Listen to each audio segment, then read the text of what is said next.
Okay. Ladies and gents, boys and girls, Tuesday, February the 28th, 2023, the final day of February. Appreciate you all tuning in. We are live here in the Daily Crone, the Spurs Up Show. Of course, as always, I'm Chris Phillips, your host. Very excited to chat with each and every single one of you. I see Stephen Borwell Jr., Travi, Ethan, what's up? Also, those in the Big Cock Club Discord. Head over to the TDC Questions channel, the TDC Questions channel. Be sure your questions are answered there. Again, a lot to get into. It is game day for both baseball and men's basketball, as well as South Carolina takes on Mississippi State on the hardwood in Starkville, and the Yardcocks take on North Carolina A&T at Founders Park. Yes, Jeremy, maybe the biggest news of all. I am hatless yet again. I just like to keep you on your toes. I want to make sure you're awake out there. So if it takes me not wearing a hat, then so be it. But either way, we're rocking and we're rolling. And also, guys, I told you I had big things in store, right? We crushed it last year when it comes to merchandise. We crushed it in many ways. We crushed it in merchandise. I wanted to show off today the golf polos. You see the Beamer Ball polo. It is Adidas, right? Really nice stuff. Some of you have already taken advantage and gotten the golf apparel, but I wanted to show that off. The microphone's in the way right here. You see, we got the Beamer Ball polo on. Absolute fire. The fact that we did the numbers that we did in merchandise last year and did not even sell golf polos is really a bit astonishing when you think about it. It's astonishing when you think about it. Either way, though, really excited that we've got golf apparel. Head over to tsus.store to get your golf merchandise. Now, again, I hate the fact that this is like blocked here. I hate that. Let's see. I don't know. Either way, you guys see it there. But again, really excited to chat with each and every single one of you. 843-790-3377. That is 843-790-3377 here on this Tuesday. Again, thank you all so much for tuning in. Of course, TDC brought to you by our friends over at Prize Picks. As always, go download the Prize Picks app. Go to prizepicks.com when you do use the promo code TSUS to receive a 100% instant deposit match up to $100. Guys, you can play anything and everything, college sports, pro sports. Of course, as we embark on the month of March, March Madness is just around the corner. You want to play with Prize Picks and make tons of money. You're going to be betting on totals. You're going to be betting on spreads. You're going to be betting on futures to win it all. Make sure you play with Prize Picks. Also, there's tons of money to win there. And, of course, we will be promoting picks on Prize Picks. I'm going to get into the gambling side of things. It's going to be with Prize Picks. I might get in with another book as well, but I want to start making gambling content a much, much, much bigger part of what we do here with the Spurs Up Show and moving forward. So, again, stay tuned for all that, guys. We're going to win some money. We're going to break the bookie during March Madness. So, again, that's our friends at Prize Picks. Go download the Prize Picks app or go to prizepicks.com. And when you do, use the promo code TSUS to receive a 100% instant deposit match up to $100. Be sure to check them out and tell them that Chris from the Spurs Up Show sent you. Again, we're rocking the Beamer Ball golf polo here on this Tuesday. It is a beautiful day to hit the links in the city, and yours truly just might be doing that, because why not? When it's 79 degrees outside, when it's a high of 79, why wouldn't you do so? Either way, guys, we'd love to hear from you. Something really interesting coming up this morning, and something I want to start with. Of course, football is king. We're always talking football, but why not? Because the conversation this morning that I was having with somebody and that really got sparked on social media, right? We talked a little bit about football yesterday, and I made the comment in regards to the Georgia game and the challenge that would present. Of course, posted the clip this morning, and someone replied, and I checked, and yes, I believe this person is a Gamecock from what I have seen, from his profile. So I posted, the hype train rolls full steam ahead into year 3 of the Shane Beamer era. Do the Gamecocks have what it takes in the trenches to challenge Georgia for the SEC East title? Hunter Vincent on Twitter replies, and I want to get you guys' thoughts on this. There shouldn't be any hype. This is a 7 to 8 win team at best. If you say otherwise, then you're just a fan hoping and praying. Realistically, 8 wins is the max for this team. 8 wins is the max. The maximum in year 3 of Shane Beamer. I just find that interesting because I think most would label 7 wins or less in year 3 a disappointment. If I just, knowing the Gamecocks fan base, and if the expectations were what they were last year, then I don't think there's any way going into year 3 anybody would be satisfied with 7-5 or worse. So, what are your thoughts? I mean, does this guy have a point? Is 8 wins the ceiling? Is that the best case in the regular season for the 2023 team? And then I'm seeing a lot of replies, a lot of comments where, I'm seeing we're going to win 9, we're going to win 10. I'm actually seeing a lot of people agree with this guy, which surprises me a little bit. Have people tempered expectations? I don't know.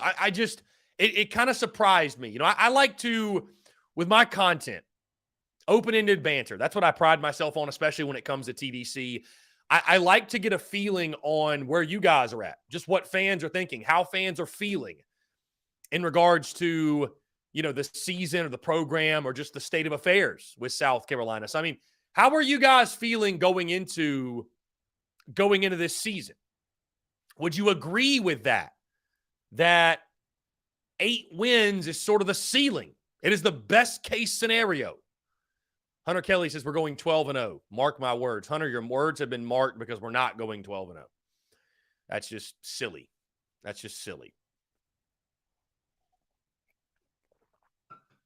Leonard Matthews says, I say 9-10 with a bowl win. Brandon Ward says, I said 10 wins easy and possibly to pull out a big win. Jeremy Wardell, I think 10 is max. 7 is a disappointment. Okay. Yeah, I tend to look at this season, and, my way too early predictions were 9-3.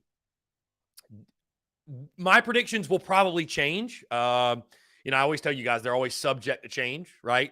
I'm given the freedom to change between January and July, right? That makes sense. Because I will lock in my official season predictions in the month of July, the week before SEC Media Days. South Carolina needs to improve some areas. There's no question. I mean, you look at, again, a lot like last year where we spoke on, hey, here's the reasons this could be a season where we overachieve. Here's some concerns. Probably going to lie somewhere in the middle. It's going to be the same way this year, guys. Same way this year. Because you look at all the positives of Spencer Rattler's back, Juice Wells is back. You finished off the season the way you did, tons of momentum, the way you're recruiting, et cetera, et cetera, et cetera. But realistically, this is a football team that loses talent and experience up front on both lines of scrimmage. You lost both your top edge guys. I know Jordan Strawn is back, which is a very big deal, right? You lose both of your top corners. You lose a safety in Devontae Reed. Both your top corners in Rush and Cam Smith are gone. Marshawn Lloyd is gone. Jaheim Bell is gone. So, I mean, there are real questions. There are real questions on this team. And you lose players from your defensive front, and you lose Sherrod Green and Brad Johnson, linebackers, from a defense that couldn't stop the run. Could not stop the run at all. Again. Was even worse last year than year 1 of Beamer. So, I guess the question I would pose is this here today. The question I would pose is this. What's more likely? A 10-win season or a 7-win season? Like, what is South Carolina closer to going into the 2023 season?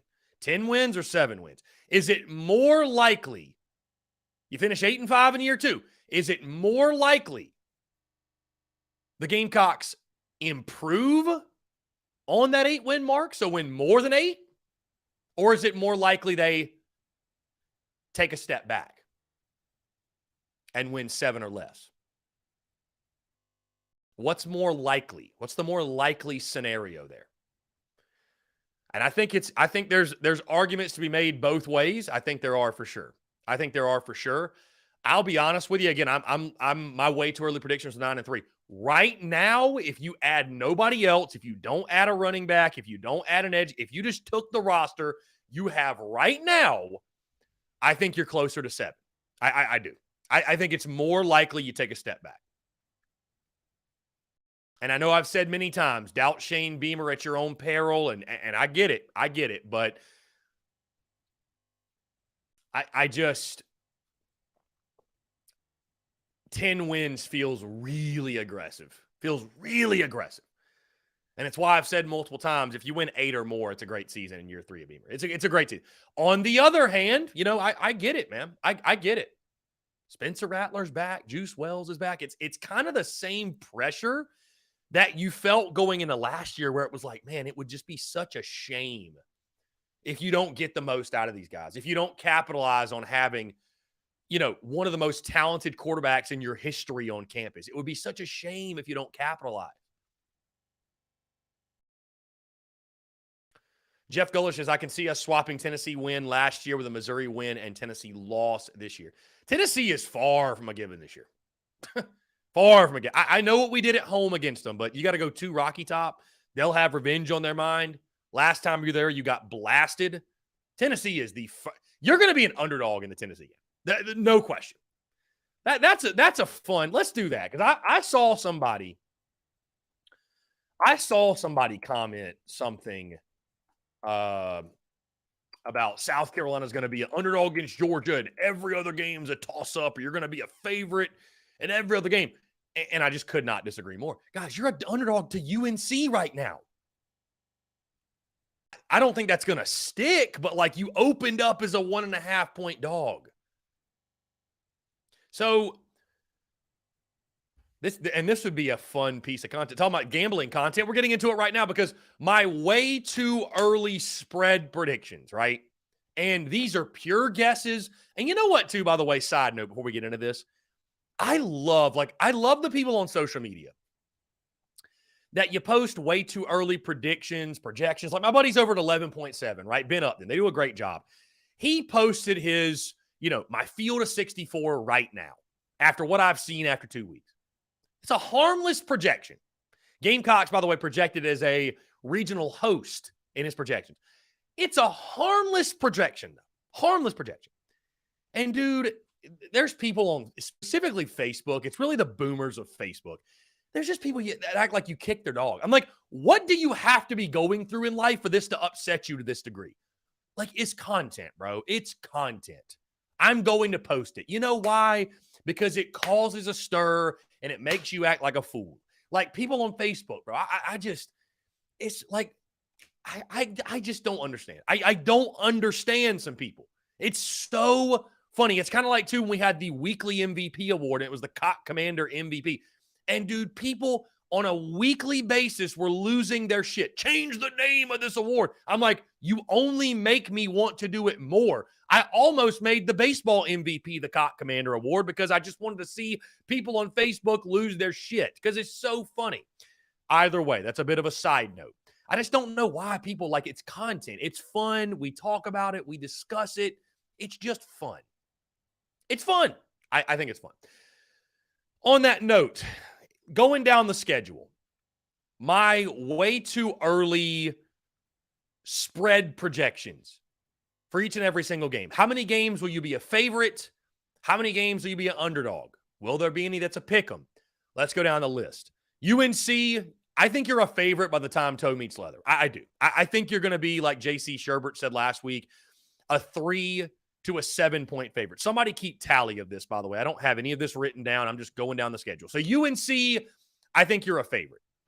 Furman, there will be no spread. They're an FCS opponent. At Georgia, you're an underdog. We all agree there. Mississippi State at home. A lot of this will depend on how you looked against UNC and Georgia. Let's assume you beat North Carolina. Let's say you start 2-0, 2-1. You're 2-1 going into Mississippi State. I think you are a favorite, okay? So you're a favorite in 2 of your first 3 games that have a line on them. At Tennessee, in Neyland, I think you're an underdog. I think Tennessee's the favorite. Guys, Tennessee's going to continue to get hype. Josh Heupel, what he's built in Knoxville, I think it's going to be one of those things where it's like they're going to plug whatever quarterback in and he's going to put up gaudy numbers because the system's quarterback friendly. Therefore, Tennessee's going to have good offense and they're going to be flashy and therefore they're going to get hype because when you have a good offense, you have a shot, right? You have a shot. You got to have a good offense. They're going to have a good offense basically every year. And Tennessee's going to be a good team. I don't think Tennessee's taking some major step back going to 6-6. They're going to be around an 8, 9, maybe 10-win team again. At Tennessee, you are an underdog. I'm not saying you're going to lose, but you're an underdog against the Vols. Bye week. Florida at home. Florida at home. And again, what's hard to project about these is a lot of these, it obviously depends on where you are at that point in the season, right? But I'm just going off of right now. Florida at home. I think you're a slight favorite. I do. Florida's a mess. Florida's a mess. Even after last year, I think you're a slight favorite. At Missouri, God almighty, the Mizzou game. Gosh. You were the favorite last year, right? And you lose. You were a dog 2 years ago in Como, and I thought that was crazy, and yet you lose. I wonder how Vegas looks at this one. You know what I mean? Like, because on one hand, like, do I think right now, if I put on paper, is South Carolina a better football team than Missouri? I think so. I think so. But how can I, in my right mind, make the Gamecocks a road favorite when you haven't beaten them? You can't beat them. Drinkwitz owns you. He owns you. This is turning into the Kentucky game, guys. This is turning into the Kentucky game where it was like there wasn't a year where Gamecock fans didn't feel like we had the better team or didn't feel like we didn't have the better team, I should say. Like it was never, that was never the case. But Mizzou or Kentucky just kept beating you year after year after year. That's kind of what this is turning into. Is South Carolina the favorite? I'm tempted to just say it's a pick 'em. I really am. I don't know how you can give the Gamecocks the edge. But let's say South Carolina is having the type of season. Let's go off of my 9-3 projection. If they're having that type of year, I think the Gamecocks are the favorite. You know what? I'll give it to you. You're the favorite. So South Carolina's the favorite at Mizzou. Debatable. I think it's close, but I'll give us the nod. At Texas A&M. This one's interesting. What type of season is A&M having? That's the key. That's the key. I think you're the dog here. I actually think you're an underdog to A&M. I think A&M has a bounce-back season. I haven't looked at their schedule, but they had a miserable year last year. Jimbo Fisher, the heat is on. I think they'll bounce back, and I just think in College Station, a place you have never won, I think that A&M gets the nod. I think they're a slight favorite, but I think they are the favorites. I think you're the dog in that one too. Jacksonville State, there will be no spread. Vanderbilt at home, you're a favorite. Kentucky at home. Interesting game. What they got with Leary at quarterback. I think you're the favorite. I'll give it to you. I think you're the favorite. Clem sucks at home. Now, I picked you to beat Clem sucks in the way too early predictions. I did. And I was one of the very few that was brave enough last year to go on record and pick South Carolina to beat Clem sucks. Gamecocks were a, 16-point underdog? In Clem sucks last year. Didn't matter. You got the win. Are you the favorite? Or are you the underdog? Again, a lot depends on what type of season each team is having. I hate to say it, guys. I think Clem sucks is going to have a good year. I really do. I think Garrett Riley's a good OC. Sorry, hate to tell you. There's a reason I wanted him. There's a reason most people wanted him because he's a good OC. I think Riley and Klubnik will do good work together. I'm not saying they're going to beat South Carolina. That is not what I'm saying, but I'm telling you that I think they're going to navigate the ACC with no problem. You know, Florida State will be a tough game. Notre Dame will be a tough game. I don't know why people think they're going to lose to Duke. Clem sucks is not losing to Duke. I hope they do, but I don't know why that's some sexy pick. They got to go to Durham. Like, okay, what are there going to be 3,000 people there? Slapdick. Slapdicks are picking Duke to win that game. Anyways, I think that Clem Sucks is probably coming in with at minimum 9 wins. Where's South Carolina? Are we at 8? Are we at 7? Are we at 9? I think Clem Sucks is a slight favorite. I think Clem Sucks is probably the slight favorite. Again, this is all Vegas. This is not picks. These are just what I think Vegas is going to do. And you guys know Vegas doesn't give South Carolina a whole lot of benefit of the doubt. So I don't know if anybody's got the math done there, but I've got you underdogs against Clem Sucks, A&M, Tennessee, and Georgia. So 4 of your games, which would actually be pretty damn good. So you remove that one, 6 ball games, which is, I mean, it's not bad. It's not bad. It's not bad. But the narrative, and the reason I just did that, the narrative that some dude said on Twitter that, you know, every game you're a favorite or it's the, I'm like, no, you're not. No, you're not. No, you're not. You're absolutely not. You're not a favorite in every game. I mean, Brad Crawford released a way too early or whatever win total, Vegas win total. He had 7.5. So I think Vegas would probably side on with me and say that I'm probably right. So let's get into your questions, guys. I know I just kind of went off on the tangent there. John Edward, Wallace Wade Stadium in Durham holds 40,000. It'll be opening weekend. That place in Durham will be full. John Edward, does Duke sell out football games? I mean, I'm not even trying to like be funny at this point. I mean, I guess I've just never, I don't feel like putting Duke and hostile environment in football. I've never heard of that in the same sentence, my guy. I've never heard of that in my entire life. I know this isn't the Duke football of old, but I don't know. I've never heard of such a thing. Never heard of such a thing.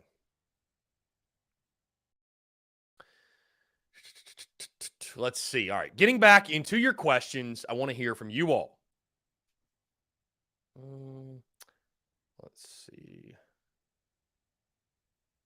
Okay.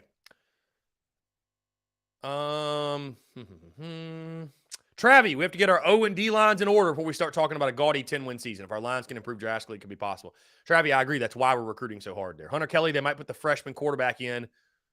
We got a chance. Who's going to put the freshman quarterback in, Hunter Kelly? You talking about Georgia? Erting Irie, if Rattler's hurt, is Reno ready? Reno's not even going to be on campus. He is 2024 class. He won't be here till next year. Jeremy Wardell, I will take South Carolina in the points big versus North Carolina. Rattler will throw for 600 yards on that garbage defense. Okay. I hope so. Lynn Turner, Beamer magic is a thing. If Rattler didn't believe, he would be gone. I like being the underdog. I hear you. Will Hall, I saw your text, by the way, Will. Sorry, just joined the feed. Curious your thoughts about Kitchens going to UNC, what that means for an offensive playbook overhaul, since he surely had his hands all over it. Well, Will, I mean, we were going to change the offense anyways because we have a new OC. So I don't worry too much about it, Will. It is weird. It's a strange dynamic for sure. But, I mean, I think you change up a lot of things from year to year. But, yeah, it is weird, right? It is weird, right, Will? I mean, you feel like he's got the industry secrets, but good to get him out before spring ball, before you start to like actually install things. And I mean, I don't know. Yeah, they'll change up the verbiage, Will, at minimum for that game, so that Kitchens can't screw us. So Dave Garrick, if we can get a B grade on the offensive line closer to 10, I hear you, Dave. Yeah, O-line for sure. If the O-line can play well. Jeff Gullidge also seeing us swapping A&M and Florida, A&M L, Florida W this year versus last year. Fair. John Edward said favorite at Mizzou. I mean, John Edward, I don't disagree that we're the better team, but were we the better team last year? I mean, we got our butts whooped. We didn't just lose, got our butts whooped. That's why I picked it as a loss in my way too early predictions, man. Like I just, to be fair, I picked it as a loss in 2021 and people got pissed off about it, but it's just like, bro, Drinkwitz just has our number. Got our number. Austin Gregory, South Carolina is arguably the reason Drinkwitz still has a job. Yeah, that's a very good point. Luke RJ, I think we beat Mizzou this year. Beamer breaks another streak. I hope so, Luke RJ. We need to start beating them. Austin Gregory makes a great point. The last time the Gamecocks beat Kentucky and Mizzou in the same season was 2013. John Edward, opening weekend, Clem sucks being in town. Those fans will show up, my opinion. Duke won't beat Clem sucks, but it'll be a tight game. We shall see. Carson Beck, currently listed as QB1 at Georgia. Gunnar Stockton listed as QB3. Well, Georgia's going to be hella talented. Georgia's going to be hella talented. I mean, no question about that. Travie, at some point, we'll need to break in a new quarterback. Rattler will be gone at the 23 season. You know, Travie, I mean, here's the thing, though. We kind of had that same thought process last year. I thought Rattler was going to be one and done. You thought he was going to be one and done. We all thought he was going to be one and done. How many other quarterbacks played last year, Travie?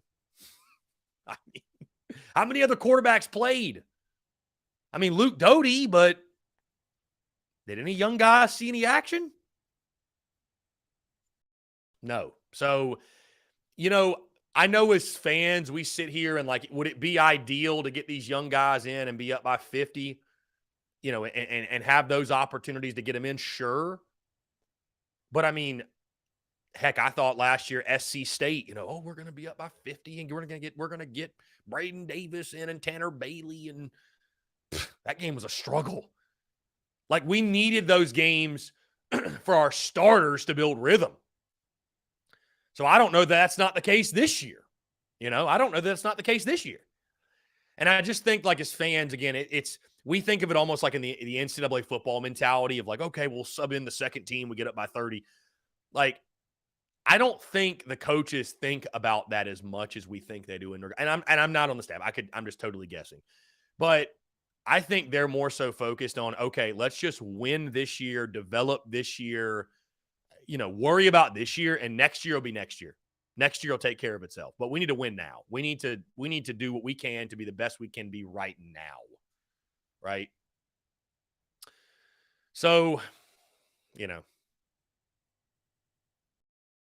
look at Gad. I love that. Look at Gad making – I love that. Gad was paying attention. Gad was paying attention with the TDC spreads. I love that. Thank you, Gad. Thank you, Gad. I appreciate that. I appreciate that greatly. You're the man. You're the man. Anyways, guys, 843-790-3377. It's always fun talking football. It is, right? I was talking to my buddy last night about this. We were smoking cigars, having a good time, but it's just nothing. It is fascinating how just nothing moves the needle like football, man. Nothing moves the needle like it. Nothing does it, man. It's cool, It's just cool. It's very cool.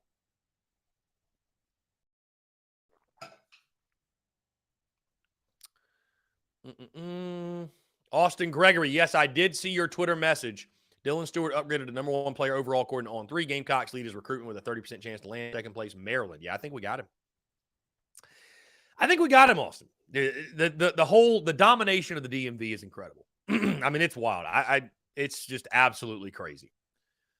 Jeff Gullis says, we don't have a blowout game on our schedule this year. Jeff, I mean, Jeff, you do think we blow out Furman, correct? I mean, I'm assuming you're not counting. I'm assuming you're not counting the FCS games. I think Vandy at home, Jeff, I think we can handle. Late in the season, too. Again, it's at Willie B. I think we can handle that. I mean, but to your point, how many games are we going to win by? Let me ask you this. Of the games we win, how many games will we win by double digits? I think we could actually beat UNC by double digits. I think we could beat Mississippi State by double digits. I mean, I guess can we and will we are two very different things. Could we beat Florida by double digits? Maybe. Mizzou, but we just need to win that one. Vandy, I think we could certainly beat by double digits. I think Kentucky's probably a close game. Clem sucks will be a close game. So, yeah, I mean, there aren't a ton of blowouts on the schedule, but it's SEC football, man. I mean, there aren't a ton of blowouts, period. But there will be some that are unexpected. There's no doubt.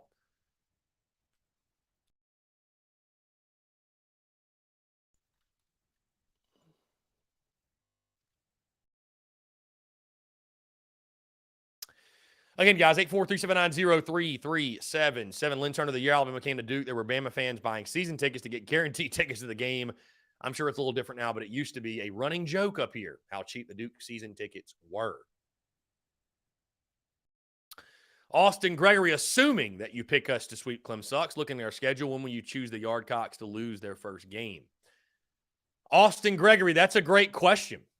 Assuming, because that's an assumption, because I haven't dropped a prediction. And listen, it's a rivalry. I could see South Carolina losing a game this weekend. I mean, I say that, and then on the other hand, I'm like, which starting pitcher are they going to be? Like, real? But it's baseball. You know what I mean? It's baseball, and you're not going to win them all. We're going to lose. I mean, I guarantee you, we're going to lose.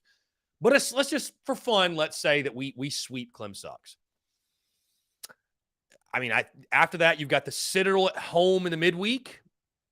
I could see you losing a midweek game the following week. I could see like that at USC Upstate in Fluor Field. Let's say Eli Jerzenbeck gets the start. I mean, I could see the freshman getting hit around. I could see that happening. You know what I mean? I could see that. Offense has an off night and you lose a game. I think you're going to sweep Bethune-Cookman the following weekend. I'll look it up real quick. Who have they played? What have they done? I don't think Bethune-Cookman. I don't think Bethune-Cookman is much to worry about. I'm just curious at this point who let's see. They're 6-2. Beat Lehigh 2 of 3, lost to FIU 12-2. Swept Purdue Fort Wayne in a 4-game series. But they got UCF tonight. So that'll be interesting to see how they fare in that one. They also the week of the game against the series, I should say, against South Carolina, they play at Florida State. So that'll be interesting. But, Gamecock should take care of business in that one. And then the following week, you play PC in the midweek and then at Georgia for 3. So, I mean, listen, you got a great shot to get off to a hell of a start. I mean, an incredible start. So, but that's, again, assuming I don't pick us to lose a single game this weekend. And you never know. You never know. I haven't made my pick. I have made my pick for the baseball game today, though. I got Yardcocks winning 12-0. I mean, guys, it's kind of name your score. North Carolina A&T. Not a whole lot to worry about there. Like I said, sort of just name your score, if you will. So, anyways, guys, would love to hear from you. 843-790-3377. Luke RJ requested a couple of weeks ago that I not wear a hat because he felt like chaos ensued. Madness ensued when I didn't wear a hat. I don't think that level of chaos and madness will happen again. And I don't want that level of chaos or madness to happen again. I've really actually enjoyed the peace on social media lately. It's been nice. For whatever reason, the start of the year, things were kind of wacky. Hit the fan a couple of times. But things have been pretty good. But we also haven't lost a game yet in baseball. So, things have been good. Things have been good the last couple of weeks. It's been nice and peaceful. Not nearly as much chaos, just to focus on quality content and games and different topics and discussions. It's been nice. It's been nice. Austin Gregory, I don't know what the best start is historically, but I do point back to the 2016 team. The 2016 team, Austin. That's the best start I can recall in recent memory. Let's jump to the phone lines here. Skyler, what's up, man? How you doing, brother? I'm doing fantastic. What's going on? I don't know if you've done your research. I have. This came from Monty Lee, and which I didn't believe, but Friday nights, Penn starters going to the University of Virginia, and the Sunday guys going to Virginia Tech. I did hear about a guy. I think they've also got a reliever going to Virginia Tech as well. So they got some guys going. They got some studs. Yeah, I mean, they got some studs, dude. That's for sure. I mean, I didn't realize that. So yeah. I mean, there are certainly there are slapdicks out there that'll just look at Penn across the jersey and think that that's it's bringing a football mindset to baseball. People don't understand how like a school like Penn could have good players, but they do. They do. You know what I mean? This isn't, again, it's not like football. You have to remove yourself from that thought process. So, yeah, I mean, they mentioned that on the broadcast a couple of times that, guys going to Duke or Vatek or whatever. And I mean, Hensler and I think Ben Miller from that lineup could probably play in any SEC lineup. So, we're not crowning Penn as like they'd win the SEC, but they especially on the bump, like you just mentioned, they got some arms. So I didn't give them enough credit. I'm not going to lie. I still think, 1 for 7 and leaving 19 guys on base is a problem, but they still deserve credit where credit's due. Yeah, I mean, I don't think, I don't think that's excusable. I don't care who you play. I don't care if you're playing the best team in college baseball. I mean, you can't leave 19 runners on base. But yeah, I mean, to your point, I mean, that was not your, people say that was an Ivy League team. That was just not your typical non-conference series. And so to sweep them is impressive. I mean, it would have been a good series win, I think, honestly. But to sweep them, that was big. That was big. And plus, it's better to be battle tested than not battle tested when you get into situations in the SEC. Oh yeah, because we're going to play a lot of close games. We're going to play a lot of close games and to come back like that, and yeah, I mean, face adversity too and know how to handle it. Yeah. Like I said, I just love how this team comes together and fights for each other. You can tell the first time in a long time, this team just got to fight and they play for each other and they got that scrappiness within them. Austin Gregory in our comments asked, "Is Clem Sucks considered a step up in competition from Penn?" No. So you would say no. I was going to say that, I think across the board is Clem Sucks probably, just deeper with good players than Penn. But like, I don't know we're going to see anything on the bump that Clem Sucks has that Penn didn't. Not from what I've seen from them. I don't think Penn at least will take 2 out of 3 out of Clemson this year. Yeah. Yeah. So, I mean, I think that, that plays in our favor that we just came off a series like that and found a way to sweep and played a good team. So, but the good news is this, Skyland, like what was one of the things that helped the 2010 and 11 and 12 teams so much is that, in practice, they were facing Michael Roth. They were facing Sam Dyson. They were facing Matt Price. They were facing John Taylor and Mata, and the list goes on and on. They were facing Blake Cooper. You know what I mean? Like, you weren't going to see anybody better. You might see guys that are different, but you're not going to see anybody better. So, like, our guys are facing Will Sanders and Hall and Mahoney in practice. Like, how many guys are you going to see that are better than those 3 that you're facing? I think Noah Hall's the ace of this team, but Will Sanders has the most upside. And if Will could put all his tools together and it can give us 7 innings instead of 5, that, he'll be a dog too.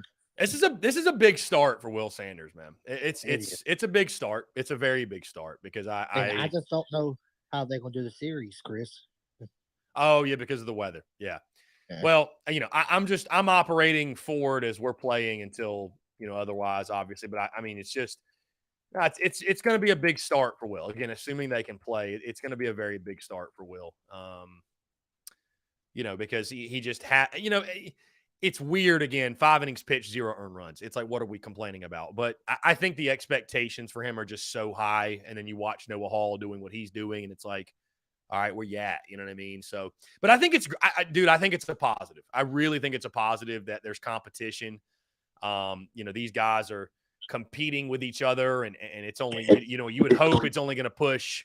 It's only going to push, Will Sanders be better. So, looking at the weather report now, Skyline, I mean, it's 90% during the day, 24% at night. So, I mean, the only thing I can think, keep the field tarped up all day long.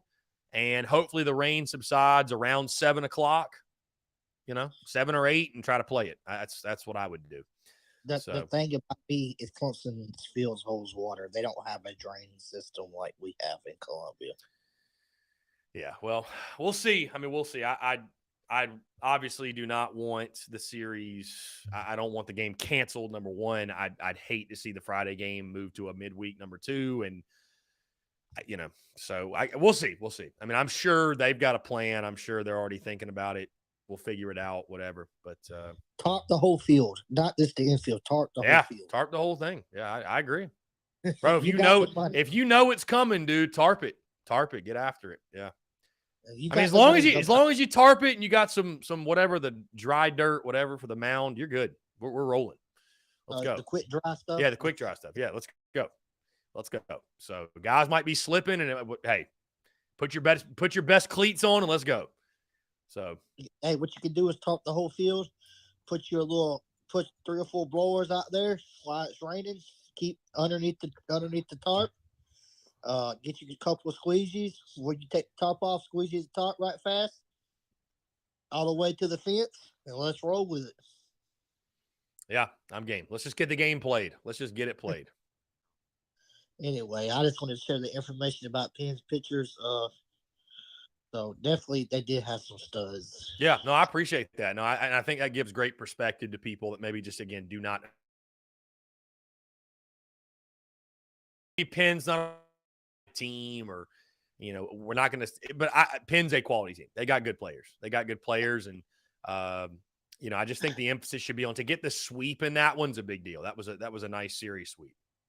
And sometimes I can get emotional being a fan and show my emotions and jump off the deep end and become a slapdick. But it's only because I mean, bro, you're fine. I was frustrated Sunday too. It felt so eerily similar to last year and the struggles. I was frustrated with the whole weekend. Outside of Friday's second inning, you really didn't do much. You really didn't do much. Yeah, that's a good point. That's a really good point. So, hey, but the question is, and I think we both know the answer, was last year's team would have came back and won Sunday's game? I think not. No, I mean, I think it's easy to sit here and say they wouldn't have, but I mean, realistically, I don't think they would have. I don't think you'd have won Saturday. I don't think you had the bullpen last year to win it. I don't know that you did. I mean, you think about it, man, and like I'm not trying to, dog the guys of last year. But that bullpen sucked. I mean, that bullpen just, we were relying on a bunch of veteran guys that we were like, really hoping they were going to come into their own and this be their year. And bro, it was just bad. I mean, it was bad, dude. And everybody knows who I'm talking about, but those guys just never could have figured it out. You'll know this year because the guys that got significant time last year and maybe got some starts probably won't see the field at all this year unless we're up big. Yeah. Yep. And for sure. I give you some names because I'm not Chris Phillips and I don't got nothing to lose. Wesley Sweat's one of them. Eli Jones is one of them. Brett Thomas is one of them. I mean, I just don't think you're going to see them guys coming out to be in a close game situation. Yeah. No, I agree. All righty. Well, anything you're looking for today? I mean, I'd expect a big win. So I expect to win too. I still kind of predicted a sweep this weekend because I did watch Clemson and they're just really young, pitching wise, and they have a lot of trouble finding the strike zone. Especially they're really young and I wouldn't say undisciplined, but they still have the freshman foes where they get really emotional when a call don't go their way, and I just think that their coach is a big baby, and sometimes teams take after their coach, and I still feel like we sweep. One thing I just don't hope is we don't come in. What you want to call it? Emotionally. Whatever you want to call it. Well, yeah, I mean, controlling the emotions of rivalry weekend is huge. Yeah, you can get out of character. You can get out of character. Do some things out of character if you let the emotions and he just run came wild. off sweep, like a very tough sweep. And Clemson just got swept, so obviously they're going to be pissed. And we just came off of a tough series. Yeah. Well, I sometimes I think those narratives get played a little too much. I mean, I get it because it's 18 to 22-year-old kids, but I think South Carolina, I think we do have, while we've got some youngsters, but I think I kind of feel like we've got a group of a veteran team that I think will handle it the right way. And, listen, fans care more than the players do. Let's just call it for what it is, right? I mean, you think Will McGillis hates Clem Sucks the way we do? Like, you think Gavin Cassis does? You think Caleb Denny does? I mean, They do. Don't get me wrong, but you know what I mean. Like it's deeper for fans than it is for the players, right? They're not. Most of these guys didn't grow up as diehard Gamecocks and hate the rival for their entire life and everything. And to the point of Clem Sucks being pissed off, why wouldn't they have been pissed off on Sunday after they lost the first two games? So I mean, what happens if they lose the USC Upstate today? Were they not pissed off enough? I mean, because that's not a guaranteed win, bro. Upstate's a quality club. So it'll be interesting to see how they fare in the midweek. But no, anyway, to your point, controlling the emotions is big, though. It's because it's different. It's different without a doubt. It's definitely, especially baseball. That just could be me talking football wise too. Kind of like you're coming off a rough game one Saturday and you're going to another one next Saturday. And this is baseball. Like if you're stressed and you're pissed off and you're playing with anger in baseball, more than likely you're going to mess up and lose. You cannot play with emotions in baseball. Yeah. No, for sure. It has to be controlled. It has to be channeled. No, I agree with you. So yeah, you just can't do that. But you can do that in football, but you can't do it in baseball. Yeah. If you think too much in baseball, bro, you're gonna go out there, strike out, number one, make errors. You're just gonna mess up a lot. Anyway, no, you're right. Yeah, you're right. Anyway, well, I just want to update you on that. I hope we have a fun 3-day weekend. I'm hoping. Well, I don't know the rules. I've contacted Lawson about the rules of waiting him to respond. Since we do play at 1, I wonder if there's a time limit rule. Because if you start the game at 9 and the game don't end to 12, then the boys got to go back to the hotels, shower, eat, sleep, be back. I'll be Ford Field. I have to say at least by 9 o'clock in the morning. At least 9. Yeah, well, we'll see. Hopefully, hopefully the weather cooperates. But yeah. Anyway, I'm definitely excited to see who starts in center field tonight, and I think they give Messina a break and they put Lee Croy or maybe even French gets the nod at catcher tonight. Yeah, French has been swinging it a little bit, I will say, in his opportunities. He swung it decently, so I can see French catching tonight and giving Messina a break and moving Messina to the DH tonight. Yeah, I mean it's the time to do it, man. The midweek, so I would like to see them to keep giving not Petrie. I'm sure Petrie will play tonight. Triplett. Yeah. See what he can do out there in the outfield again. Yeah, so, I'd like to see him out there as well. No offense to Evan Stones. He showed you he's the best defensively, but you can't be as bad as he is offensively and not and play. Yeah. All righty. Fair point. Skyland, I appreciate the call, man. I know we'll talk a lot more about it as we get closer to Friday. Last call before I go. I just remember I want to ask you how you feel, and this can be being pettiness. One thing I'm not gonna like this weekend is Monty Lee catching up with his former players and being a Gamecock coach. And I won't get off the air and let you talk about it or maybe answer my questions. But I promise you, me being a Gamecock fan, I don't like it. Hate them. Don't like them this weekend. Love them, but love them from a distance. Fair enough. Skyland, I appreciate you, my man. Later. All right, brother, later. Great stuff from Skyland, and I will say this. To his point, the guys they're gonna conversate in pregame. I mean, it happens. So, I do wonder how Monty Lee will handle it this weekend. I do wonder how he'll handle the rivalry and being on the other side. Again, all those guys on the Clem Sucks roster, they're all guys that he recruited, has great relationships with. But, at the end of the day, it's business, and he'll do everything he can to help the Gamecocks win baseball games. And I'm fully confident in that for sure. Guys, let's jump into our first break of the day. On the other side, I want to continue to hear from you, more of your questions, comments, calls, and more. You're tuned in to the Daily Crow.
All right, guys, we're back. Taking your questions, comments, calls. 843-790-3377.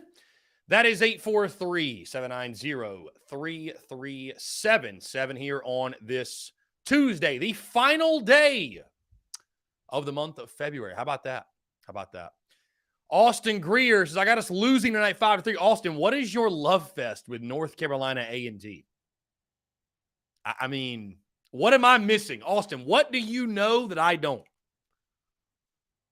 What do you know that I don't, my guy? What do you know that I don't about the North Carolina A&T Aggies on the baseball field?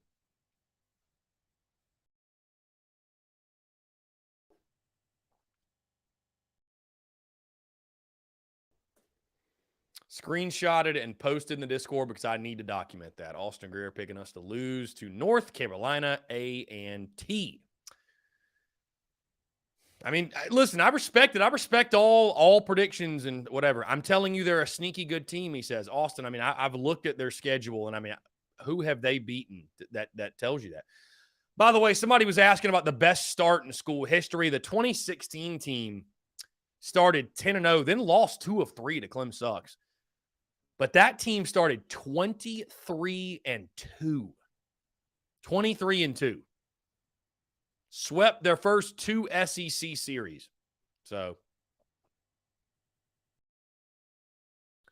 hell of a season. Dropped his early SEC East predicted order of finish for the 2023 season. He's got the Gamecocks 3rd in the SEC East. He says how it will unfold. By all accounts, South Carolina overachieved last fall, winning 8 games in Shane Beaver's second season and finishing inside the top 25 after beating nationally ranked Tennessee and Clem Sucks in November. That being said, will the Gamecocks' preseason expectations for 2023 be overinflated as a result? Perhaps. We're taking the bait, though, with Spencer Rattler and Juice Wells returning along with a veteran offensive front. This team has a real shot at another impressive finish. They can get through a rugged September, including matchups with Georgia, Mississippi State, and Tennessee. He's got Tennessee finishing 2nd in the SEC East. So, Brad Crawford, 2nd in the SEC East. Austin Greer, we'll see. Again, I don't see it. I got 12-0. I don't see North Carolina A&T being much of a challenge. I could be wrong. I think James Hicks throws very well tonight. Lance Player, bro. Will he be lit if we start 3-0? I mean, Lance, yeah. If we beat Georgia, my goodness, yeah, dude. I mean, we'll be the talk of college football if we start 3-0. South Carolina's a top 10 team if they start 3-0. I mean, there's no question, right? There's no question. Gamecocks are a top 10 team if they beat Georgia. Again, assuming you beat UNC.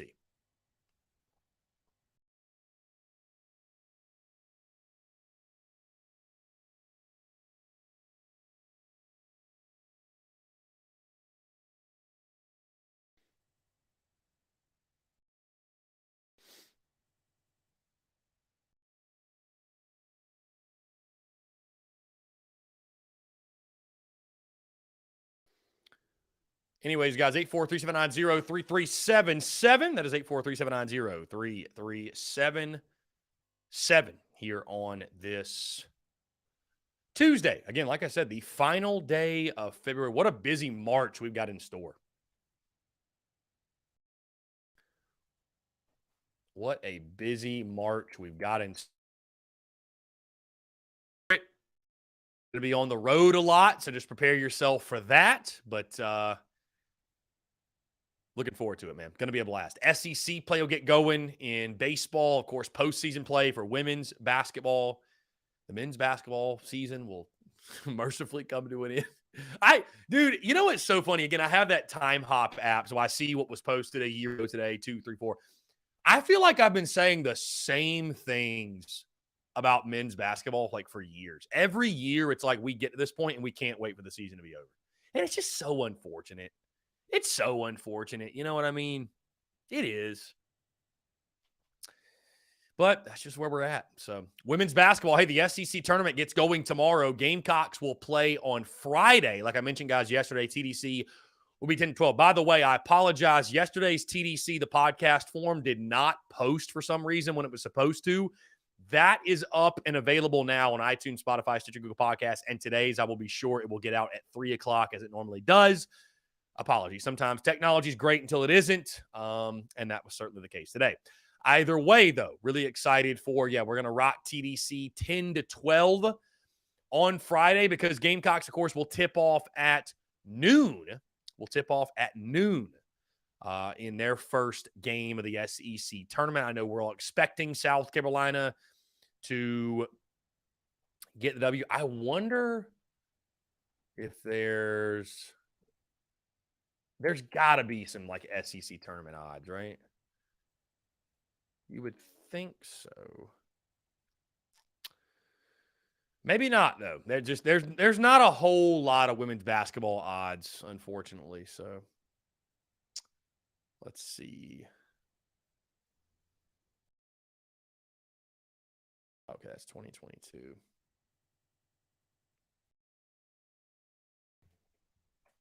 Oops. I mean, I guess there's no point in making gambling odds for the SEC tournament because we would be such a favorite. What difference does it make? I mean, what difference does it make?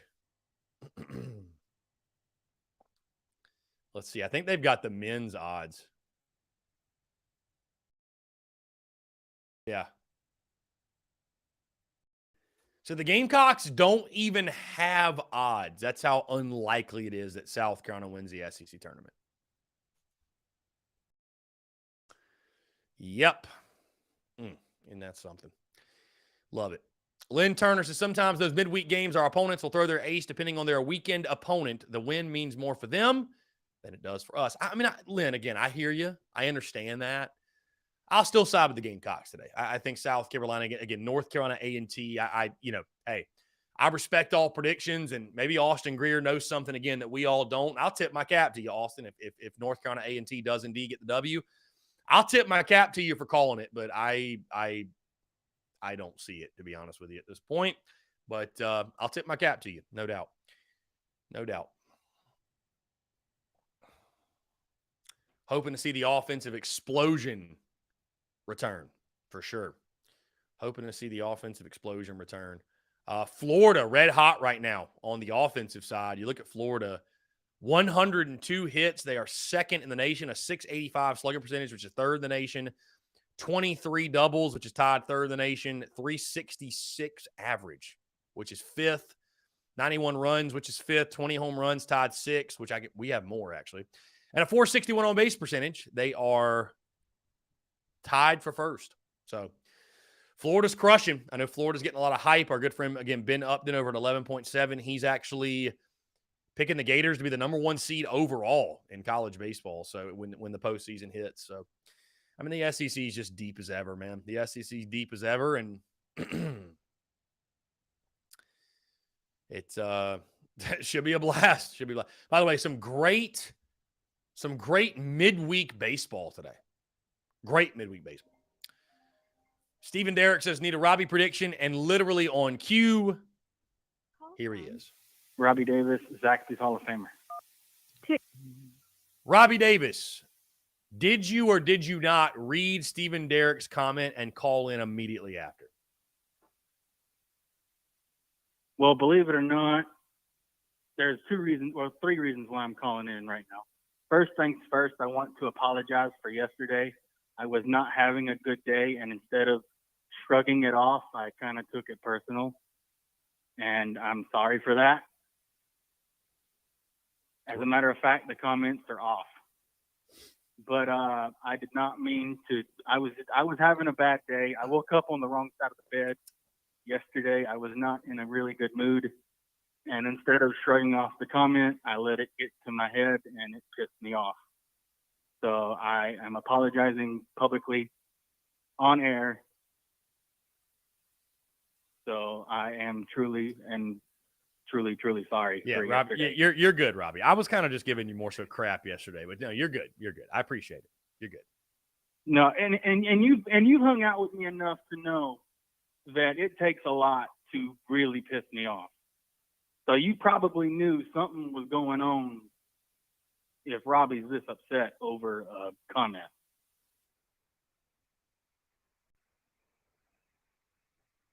Indeed. Yeah. Indeed. But anyways, anywho, water under the bridge. It is what it is.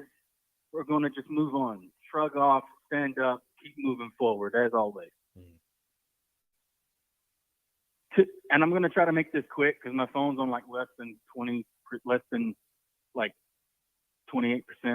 But depending on how tonight goes against North Carolina A&T, my prediction for the weekend might change. Okay, if we wind up beating who we playing tonight, Florida A&T, North Carolina A&T, or North Carolina A&T. Okay, yeah. If we wind up beating them 12-0, I might keep my prediction the way it is. But if it's close like it was on Sunday against Penn, I might pick us to win 2 out of 3 this coming weekend. Either way, we win the series if we win 2 out of 3. Okay? So losing a game is not that bad. Losing 2 games is bad. Because if you lose 2 games, you lose the series. Mm-hmm. So depending on how tonight goes, my prediction for this weekend is subject to change. And again, kudos to the women for winning the SEC title, regular season title. If you're betting against the Gamecocks, you're outside of your mind for the women's tournament, for the women's conference tournament. Okay. I think we're going to take care of business because, like I said several weeks ago, this team looks like it's on a mission, and Dawn Staley is at the helm. So I think we'll take care of business and win a conference title again. And it's hard to believe she's been here for 15 years. It doesn't even feel like it's been that long, but she's been here for 15 years. That's almost as long as I've been alive, and I'm only 31, about to be 32.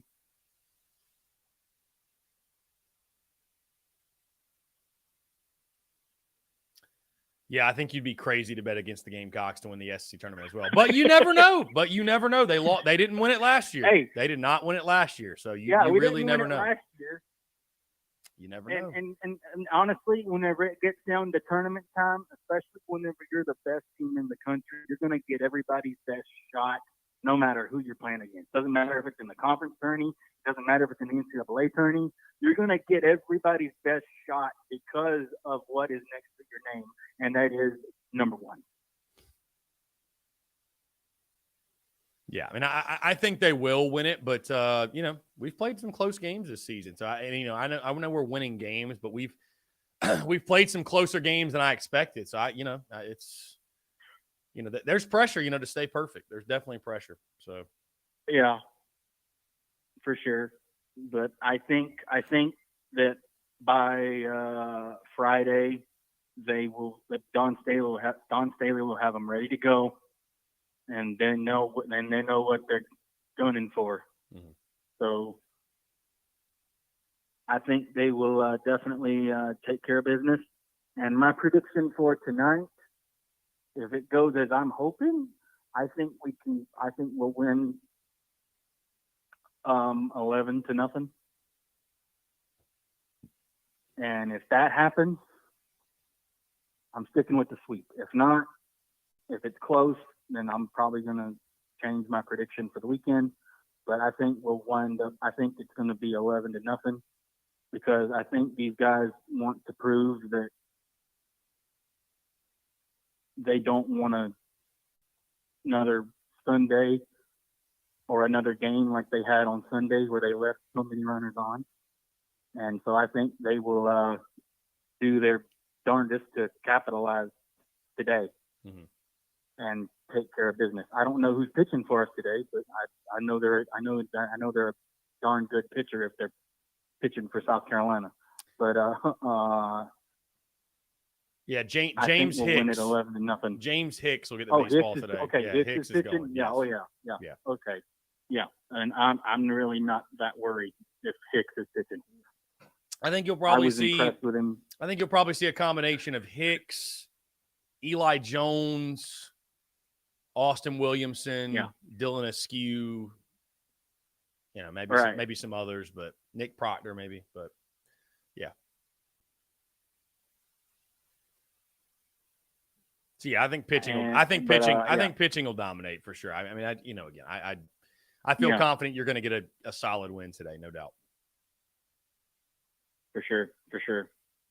But that's all I got, and I'll give you my prediction for this weekend. Robbie, how about I'll give it to you. hey, how about before the how about men's basketball tonight? 15.5-point underdogs at Mississippi State. Any thoughts? I completely forgot about that. I mean, Good thing you said something. I mean, Robbie, I don't blame you, man. Most everybody else has tuned it out also. So No, I'm gonna watch. 9 o'clock I'm gonna tip off. watch 9 the game. o'clock tip off. Oh yeah, I'll be up. I'm a night owl, man. I'll be up. I will definitely be up, but I'm tempted to pick us to win just for the hell of it. I mean, why not? I mean, yeah, we lost by 40 to Tennessee a couple days ago, but I mean, like this you said, team does have some it'd be bright for the hell of it. So why not? oh, what the hell? I think we'll beat the Mississippi State Bulldogs 75 to 65. I love that. I hope you're right. That is if Hayden Brown stays out of foul trouble, because he gets into foul trouble way too early in Austin. Okay, but if he stays out of foul trouble, if Hayden Brown and Josh Gray stay out of foul trouble, and Josh Gray has himself a double-double, and Mickey Johnson starts making shots from anywhere, okay, we're gonna beat Mississippi State, no question. And when we're gonna miss shots tonight, don't get me wrong, we're gonna miss shots tonight, right? Because it's a 50-50 chance whenever you shoot a basketball anyway. You're either going to make it or you're going to miss. Okay? But the really great ones that turn out being great, they just keep shooting. They don't give it. They don't care. They just keep shooting. Because at some point, it's going to start falling consistently. And we've got to play better on the defensive side of the ball. I don't know what the heck G.G. Jackson's been doing, okay? But that whole letting them go right by you mess, You're supposed to be one of the best players in the state, and you're letting a dude go right by you for a dunk? Are you crazy? No. You're supposed to stay in there and take the charge if you need to. I don't care.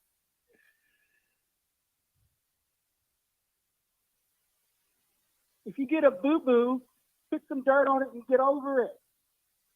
Build a bridge, Robbie. Facts. Build a bridge and get over it. Facts. But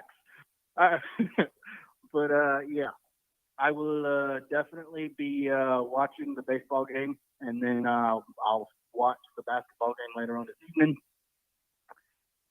And by the way, the Braves won yesterday in the spring training game. If you didn't know, they won 7-0. Love that. Yeah, I haven't caught any spring training, so I'll have to tune in. But Excited for MLB. 7-0. Yeah, excited for MLB for sure. That'll be a lot of fun. Excited for the season to get going. That's all I got. And again, it's weird seeing you without a hat. It feels weird seeing you without a hat. Okay, because I'm so used to seeing you with a hat. It's just weird if I don't see you with a hat. Just wanted to surprise you, Robbie. Caught me off guard a little bit. Then I accomplished what I set out to accomplish. I want to keep you on your toes. And anywho, I will see you in a couple of weeks, because I think in April. No, not in a couple of weeks. More like a month, because April the 13th you'll be in Somerville for your tour. Yeah. So Yeah. I'll see you in about a month. Yeah. I'm looking forward to it, man. It'll be a lot of fun. So, I'm looking forward to the tour, no doubt. But that's all I got. Go Gamecocks. And to heck with Clemson this week. To heck with them. To heck with them. The garbage. Well said. We'll talk a lot about All it right, as we buddy. go through the week, Robbie. I appreciate you. For sure. Yeah, you too, buddy. Yeah, All right, man. bye. Take care.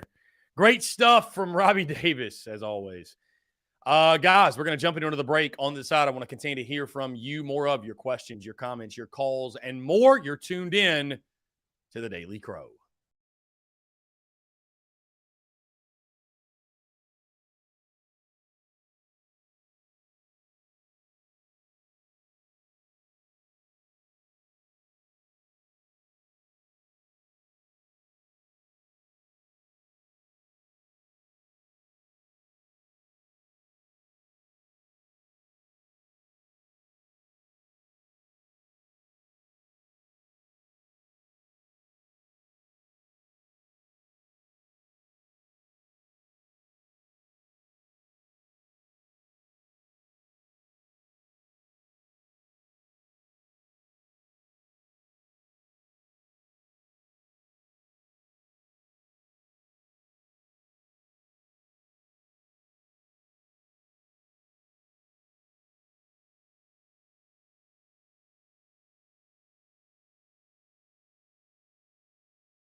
All right, guys, we're back. Taking the questions, comments, calls. 843-790-3377. That is 843-790-3377 here on this Tuesday, again, the final day of February. Crazy. Time flies. Already 2 months into 2023. Random side note, started the Netflix, the documentary Full Swing about the PGA Tour and Live Golf and golf as a whole. Really good. 2 episodes in. Really good. Really, really good. I don't know how many of y'all have watched that, but I was just really surprised by some things. I'll get to more in a little bit later, but really good. I would highly suggest. Let's jump to the phone lines here. Call from Hunter, what's going on, my friend? How are you? I'm doing fantastic. Appreciate you calling in. Hey, we're having a little bit of trouble hearing you, my guys. Just make sure your phone's not like muffled or anything. Oh, sorry about that. Yeah, no, I had my finger covered the damn speaker. I'm actually driving, so yeah. So I have a question. How do you watch the baseball? Because I have a Fire Stick kind of TV thing, and I know you have to watch it on the regular cable TV. Is there any other way to watch baseball? SEC Network Plus, which would be on the ESPN app, so you can do that on your phone, your smart TV, your laptop, whatever. But I mean, you gotta have a login, my guy. You gotta have like a cable login of some sort. Oh yeah, you gotta have. Yeah. I'm probably gonna have to ask my parents all that kind of stuff. I don't know nothing about that. Yeah. So the only problem that I have a problem with, people saying like we're gonna only win like 8 games because we just got that 5-star tight end Nicholas Arbor, and I feel like he's gonna catch more balls this year than Jaheim Bell did. And I feel like I'm honestly feeling like we can win like at least 10 to 12 games. I mean, Georgia's got a freshman QB. We still have the experienced quarterback. Yeah, Georgia has a lot of 5-star players and all that stuff. But I mean, we beat them before at Athens in 2019, and we barely had players at the time. So you, and as I've said before, I respect all predictions. I ask this sincerely. So you believe South Carolina can go 12-0 this season? I honestly believe the way if we played like we did, last year against Tennessee and Clemson and Notre Dame, like even though we lost by a touchdown, but we were out of a lot of players. So yeah, I honestly believe that we can go undefeated this year. Hunter, from your lips to God's ears, my friend, I would love nothing more than an undefeated season. SEC championship, here we come. Here we come. We're just hoping. Again, ears, my friend. So what you're thinking on the men's basketball? I know we lost to Tennessee, but what you thinking about? 15.5-point underdogs. I have no expectations. My prediction for it, I actually do have a prediction that has not dropped yet. I got 77-63. So I got us covering, but I don't expect us to get the W. I think you've got 2 games left. Mississippi State on the road tonight, of course. And again, I'm not very optimistic in it. And then you got the Georgia Bulldogs on your home floor. So one last chance to get a home victory, which it is insane when you think about that there's a chance that we will close out this season with 0 home wins. All they got to do is just click together. I mean, it doesn't seem like they did with Tennessee, but with Alabama, it seems like they were doing really, really good. And all of a sudden, they just dropped again when they play them. So I don't get it. Yeah, Tennessee was a really bad matchup for us, the way they play in their roster. But I don't know, man. I mean, I picked the loss, like I said. I mean, God bless you if you're still watching at this point. I mean, genuinely, truly, God bless you. You're a tried and true devoted Gamecock. I mean, I'll be watching, but I'm a sicko. You know what I mean? I'm crazy. So that's why I'll be watching. But if you're a Gamecock fan and you're still watching this men's basketball team, God bless you. And if you go to CLA, I mean, you honestly deserve like season tickets for next year. You should get that. You should get that. So I was the same way too. I mean, like I'm like, God bless you after the damn Missouri game in football. I was like that. If you're still watching, then God bless you. I mean, I was still watching the whole way through. I mean, I still watched the whole Missouri game, even though we were still losing. I knew we were going to lose that game. Still watched it. Still did the same thing with Florida. And I'm still Gamecock and always will be. So. Yep, we're all Gamecocks forever and ever. But, you know, I don't know. We've played better on the road, so, you know, maybe we can do something and pull off an upset. But, yeah, I don't know. Yeah, it's weird how it goes. I appreciate it, man. Hunter, I appreciate the call, my friend. Thank you so much. No problem. Take it. Great stuff from Hunter, as always. And Hunter, going on record, really, truly, genuinely believes South Carolina can go 12-0 this season.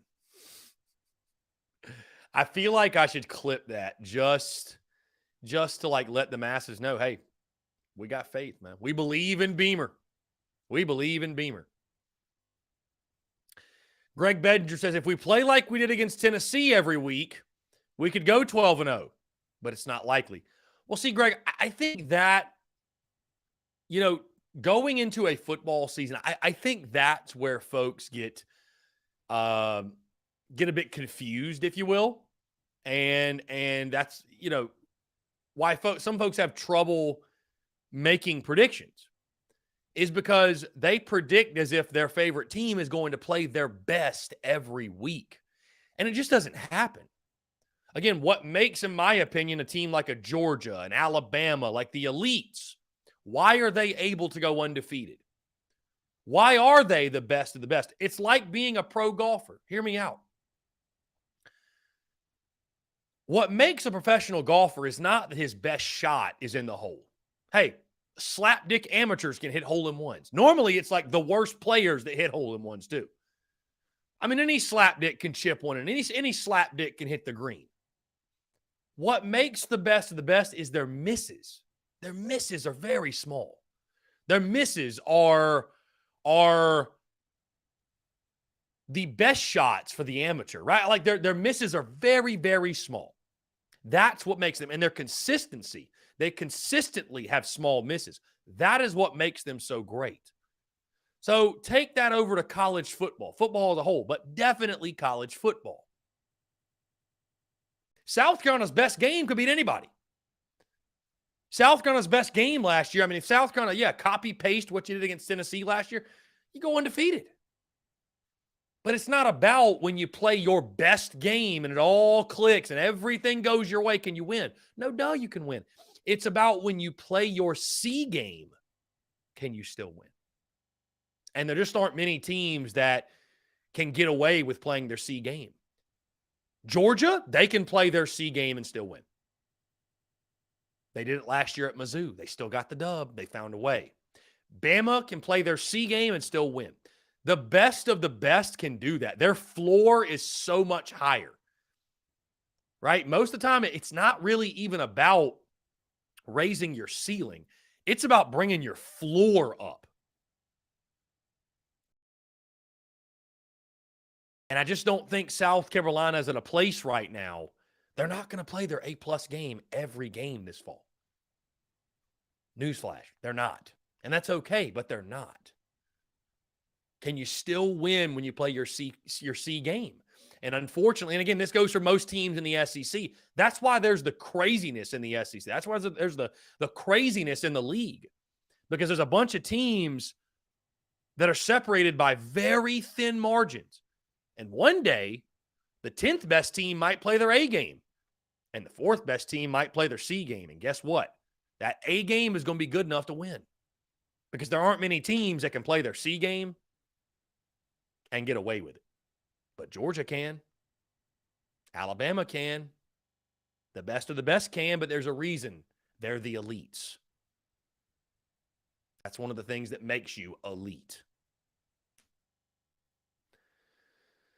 Will Hall says, good point about winning a C game. The Penn series speaks to that. Very good, Will. Very good. Yes, indeed. Can you still win when you don't play your best? Can you still, I mean, it kind of goes to a pitcher in baseball. Can you still battle and be competitive and keep your team in the game and win the game when you don't have your best stuff? That's the true test, right? That's the true test like in the big leagues. Everybody's got good stuff in the majors. Everybody does. You wouldn't be there if you didn't.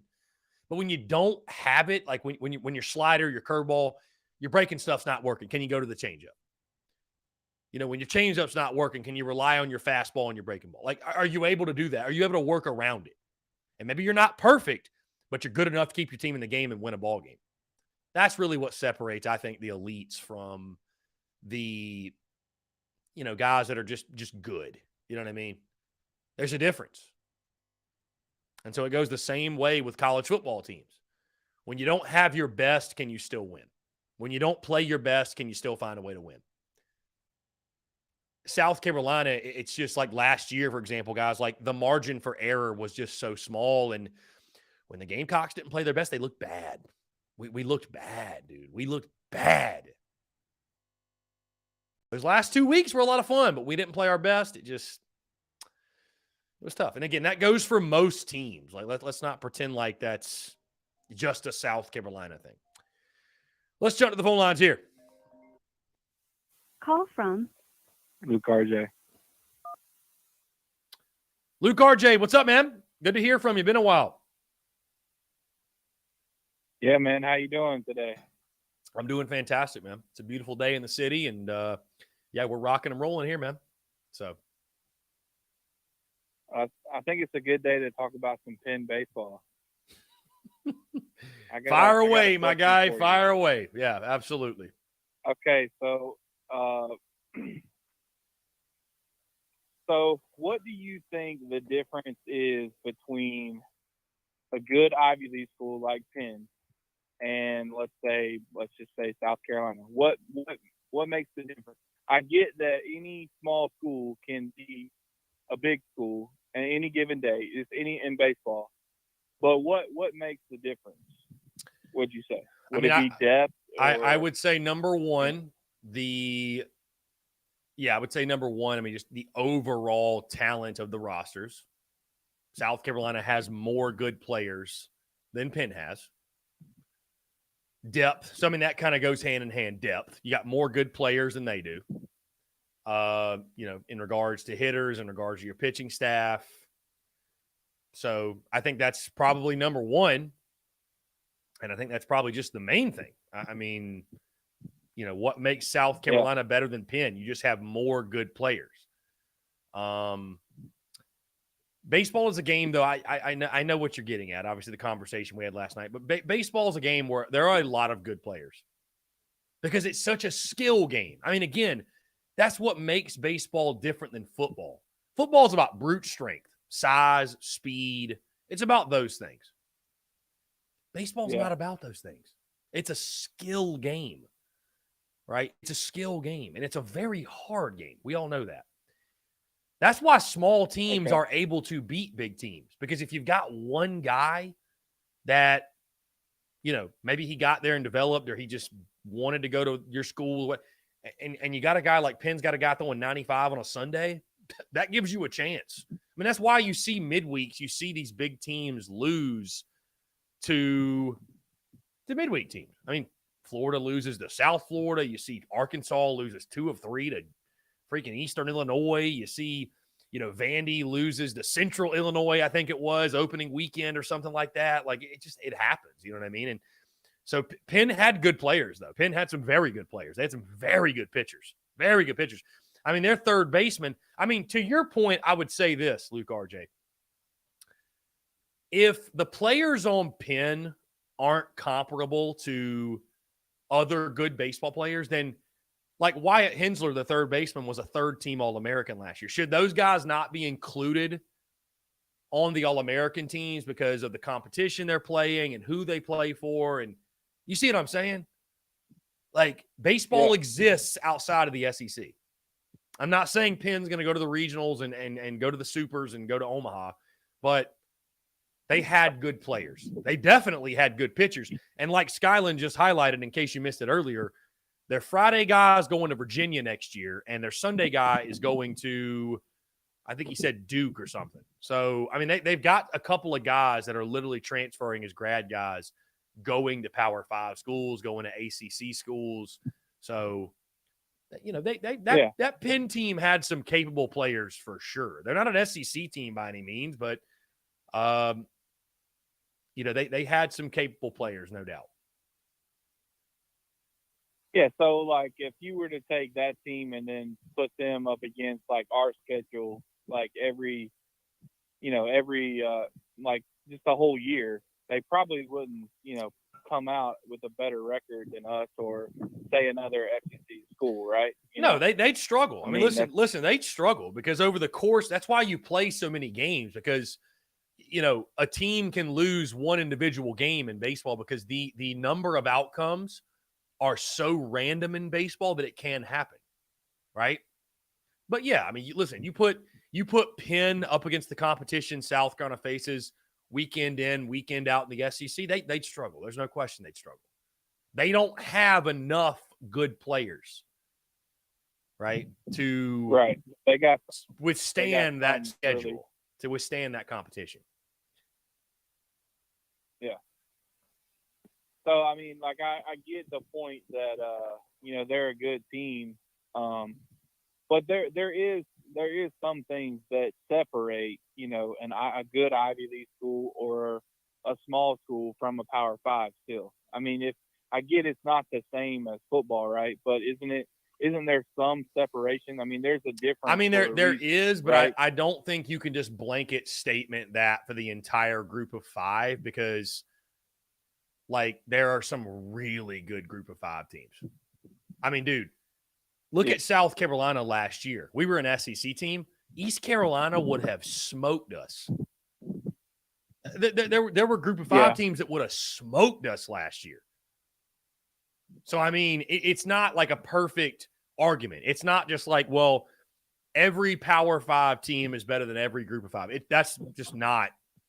Because, again, you have to understand this, my guy, like in baseball, group of 5, Power 5, gold jacket, green jacket, who gives a shit? It literally doesn't matter. You don't have to. See, that's the difference, Luke RJ. Like, you don't have to go to the SEC to get drafted. In football, if you don't go Power 5, you're going to have a very hard time getting looked at. That's just the reality, dude. You're going to have a hard time getting drafted. That's how football is. That is not the case in baseball. If you're good, they'll find you. You can go to JUCO and get drafted. You can play D2, you can play D3, you can play NAIA. There are good players at every single level. Every single level. Yeah, Adam Strasburg, right? For Washington. Yeah, Stephen Strasburg. He went to San Diego State. Yeah.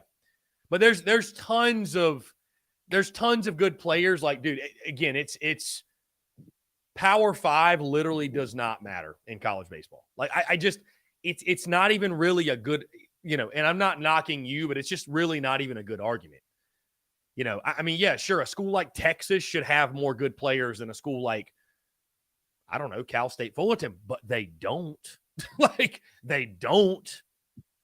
You know what I mean? Like, it's just not a perfect system, dude. Like, you can't use the argument that, like in football, it's like, well, the worst SEC team is better than everybody. Like, you can't really use that in baseball. You just can't use it. Yeah, that's true. So I was kind of saying that there is still a separation, even though it's a different sport and it's not like football. There is some kind of separation between the two, and they may have some really good players, like their top players, but from top to bottom, I guess that's why, like, the smaller schools, like, they get in the postseason and then you're pitching like 5 games out of 7 or whatever it is, the system where like you get in a regional and then you go to a super and that's where like the pitching kind of, you got to have more pitchers, right? Is that accurate? Or yeah, pitching depth's a big one. Yeah, for sure. It's a big one. For postseason, right? Yeah, for postseason. Oh, absolutely. Yeah. Pitching depth is kind of what separates you in the postseason. I mean, you need it. No doubt. I mean, I think the intriguing thing about baseball too, Luke RJ, is this again, like, I think the whole point was this. For those that don't know why we're having this conversation, I had a big to-do back and forth in our Discord about Why did South Carolina not move up in the polls? Why did they not move up in the power rankings? And our good friend Brennan M., his argument that South Carolina should have. I thought the Gamecocks would a couple spots. They didn't. D1 Baseball had them at 23rd. And, Brendan, we love Brendan. Brendan loves the banter. And his argument was it's bullshit that we didn't move up. How could we not move up? Luke RJ's argument was we beat a nobody. They're not very good. Or, nobody, the national guys don't think Penn is good. It was a whatever, ho-hum type of performance. And there was a little more to it, but that was kind of the basis. Am I correct here? That was the basis of the conversation, right? Yeah. That was not moving. I mean, I would have moved him up a couple spots just because, even if you say that Penn they're not this or that, there are other teams losing games to teams that are similar to Penn. So, I mean, we're seeing it. SEC teams are not everybody's taking care of business. You know what I mean? So, and I think we did it last year. Also. Yeah, we did it last year. Yeah, I will say this, I think Penn, that's a team where it's I think just the fact you swept them is a big deal. That's a team that you take 2 out of 3 and you'd still consider that a good weekend. I do. Bro, with the arms they rolled out there, the fact you were able to take all 3 games is impressive in my opinion. I'm not saying you should get an award for it or a banner, but early season, that's a nice solid series W. Solid series sweep. But again, you know what I think that baseball has that football again doesn't have is you can go cold in baseball. Football, I don't really think you do that. You don't play enough. You don't play enough to go cold. If Spencer Rattler goes out there and throws 3 interceptions and goes 10 for 32, and he comes in the post game and says, "Well, Luke RJ, sorry, I'm just cold right now." I don't think you're going to be happy with that. I don't think you're gonna accept that. Okay, he's just cold. He'll get hot again. You're not gonna rock with that. So, and if you get cold in the wrong time, you can lose to a Penn. You can lose to a mid-major, in baseball. So, yeah, it's funny though. You're not the first person. Like Brad Crawford, again, my good buddy. Obviously, he texted me before, and he can't wrap his brain around how SEC teams, for example, can lose to these tiny schools. He just can't wrap his brain around it. And I'm just like, dude, it's baseball. There's a lot of good players. The beautiful thing about baseball is that you can't just use your size and your speed to bully the other guy or run around with the guy. You have to throw the ball across the plate and give the other man a chance. That's what makes baseball beautiful, in my opinion. There's no running out the clock. You can't sit on the football and milk the clock. And you have to throw the ball across the plate and give the other guy a shot. You have to. You don't have a choice. Yeah. You have to complete the game. I love that about it. I love that about the game. Yeah, well, the perfect example of that is the Saturday game where we won 1-0. I mean, they basically shut us down with whoever they threw out there, and we just couldn't hit them. So, I mean, their starter was doing pretty good, and our guy did enough to our guys just shut them out or whatever. And the score was 1-0. I mean, the game, the way you score is not the same as football. I mean, I get all that. Yeah. But yeah, it's just I was kind of more just trying to come up with a reason why we didn't move up or down or not. Like I get the way baseball works. I mean, maybe just people didn't think it's not glaring that South Carolina swept 10, so they should be, and they're undefeated. It's like I was just trying to come up with a reason why maybe we didn't move up. So yeah, and I was just gonna say, and to be fair, I mean, again, the top 25 poll, how much does it mean in college baseball? Honestly, not a ton, because you keep winning, it all takes care of itself. It really does. Yeah, and there's so many games to look at. It's not like they can just evaluate, every single game and who everybody's playing. I mean, I'm sure that would take like a lot of more in-depth analysis than just like a football schedule. Right. But so moving to football, real quick. I know I'm on a long call here, but No, you're good. I would say 9-3 is what we should be the goal. I think it's possible. And I think, you know, you made a good point when the login stuff was going on, is that it's really going to come down to what we can do this year is how good the offense looks. Like, I mean, that's really all it comes down to. I think the defense will be there with Clayton White. The stats aren't always good, but or glaring or like, you know, whatever. But we play good enough on defense to win pretty much last year every game, you know, except for Georgia and, you know, some other games. But I think the defense will be there. It really just depends on the offense. Well, and Again. I think to your point, Luke RJ too, and I'm not saying that we should just embrace that. Oh, you know, whatever. It doesn't matter if we're terrible defensively. We'll just, because I mean, you still want to field a good defense, right? And defense wins championships. But dude, football's offense, bro. It's all about offense. It's all about offense. So I mean, you know, you don't just want to be, you know, just giving up 50 a game, but it really is about scoring points. I mean, it is, man. Like, you know, I don't think the point of emphasis should be, well, we gotta hold the opponent to 20 points per game or 17 points. Like, you're just not doing that anymore in college football. Like, what's more important? Where should you allocate your focus? To trying to have an elite defense or having an elite offense? Like, I think offense, because the game is literally at this point geared for offense. The way they're calling it's for offense. So you better be able to score. If you have a bad defense, is it going to cost you? I mean, sure it is. And I know Georgia, hey, their model would completely refute everything I'm saying. And I think to win a national championship, right, you have to be a complete football team. But I'm just saying that if you have a solid defense, great, that's awesome. But you better have a good offense in today's college football, because if you don't have a chance. That, again, is why I think Tennessee is going to continuously, year after year after year, catch a lot of hype, because they're going to be good on offense. They're going to be good on offense. They've got a quarterback-friendly system. They're going to have good quarterbacks. Their quarterbacks are going to put up gaudy numbers.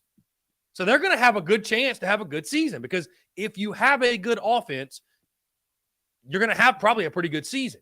Now, what's the difference in having a good season and competing for a championship? Of course, you got to be a complete team. You need that defense to complement the offense. But I just feel like in college football now, if you don't have a good offense, you just don't stand much of a chance almost. You know what I mean? So, yeah, I think it's a great point. The offense certainly will be the focus going into this season as well. Yeah, and I don't even really know exactly where the losses will be, because last year was, you know, unexpected about who we would beat a little bit, except for, like, you know, Georgia and, you know, Clemson will always be tough. But, you know, we may beat somebody that has a down year, or somebody we're not supposed to. So I think being in he can get us to 9 and possibly, and I think that should be, like, you know, where everybody should be at. I think, because, you know, it's still hard. You make a good point about the schedule and where we're favored, and so we're gonna have to beat some teams where we're not, you know, favored in those games. So I think that's fair. But would you think that our roster is better this year than it was last year? That's a really good question. That's a really good question. I think that top to bottom, I would venture to say that our roster has more talented players on it. Are all of those guys ready to make big time contributions? I don't know necessarily. You know what I mean? Like, because a lot of that talent is freshmen.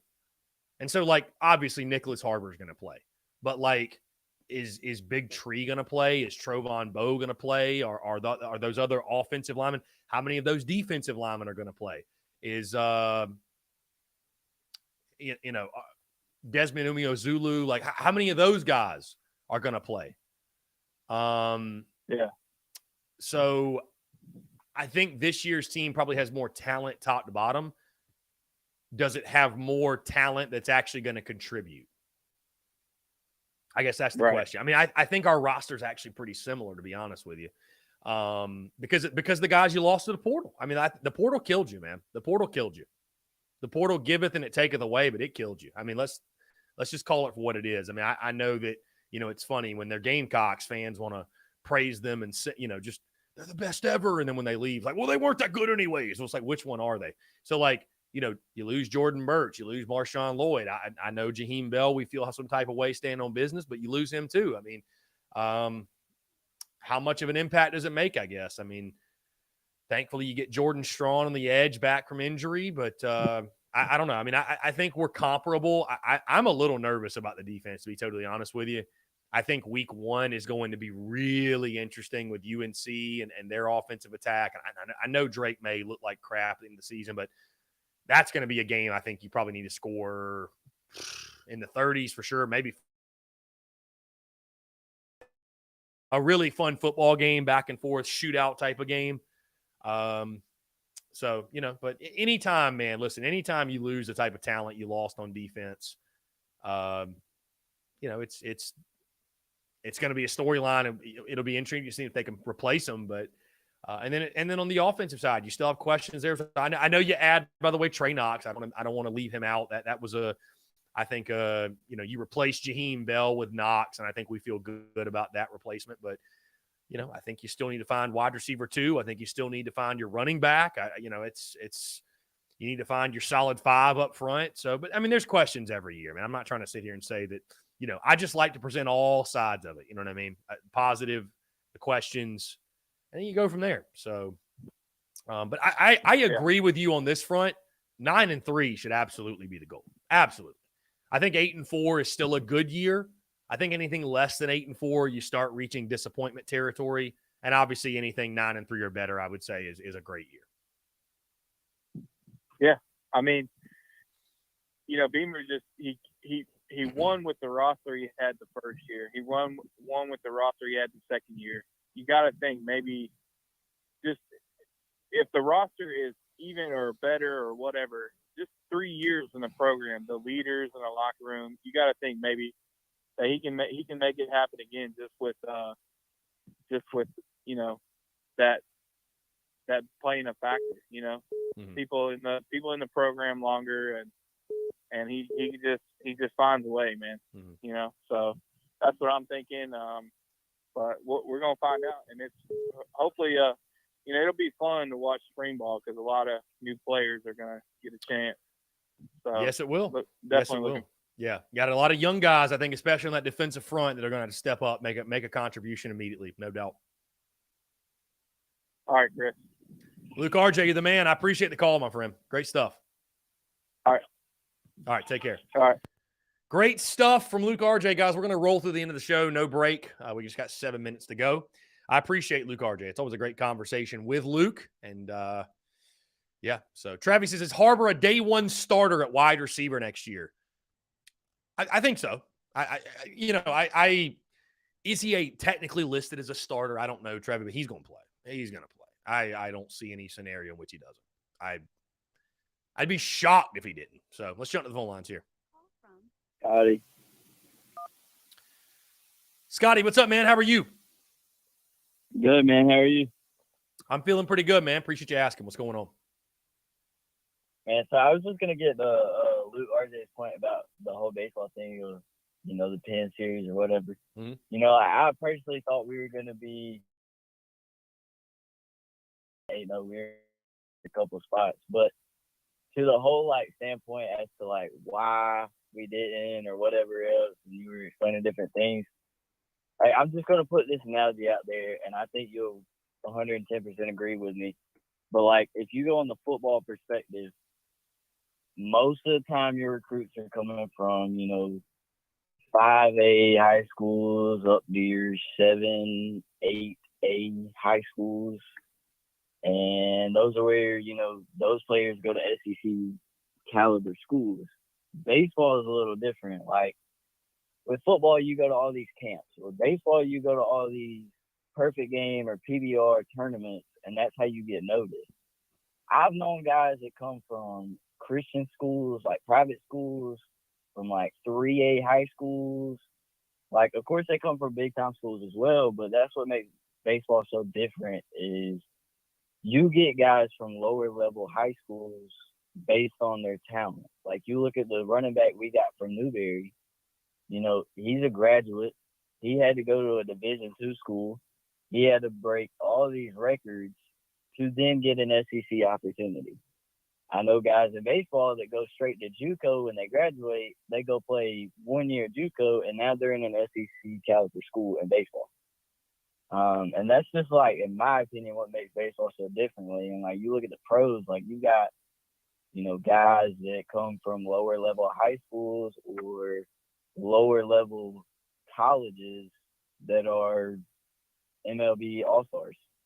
You don't have to come from a Power 5 school when it comes to baseball. And that's what I love about baseball compared to, you know, any other sport. I think that's why my passion is baseball more than anything else. Just because it's so much different, if that makes any sense. No, yeah, there's a lot of great players. And I think the other thing too, Scotty, you make a lot of great points about the showcase world and kind of the way that operates, but also too, you know, you could mention that recruiting in baseball, it starts so unbelievably early. Like South Carolina, I mean, the guys that they're bringing in, they started recruiting like 5 years ago. Like guys commit as freshmen in high school. They commit as freshmen, right?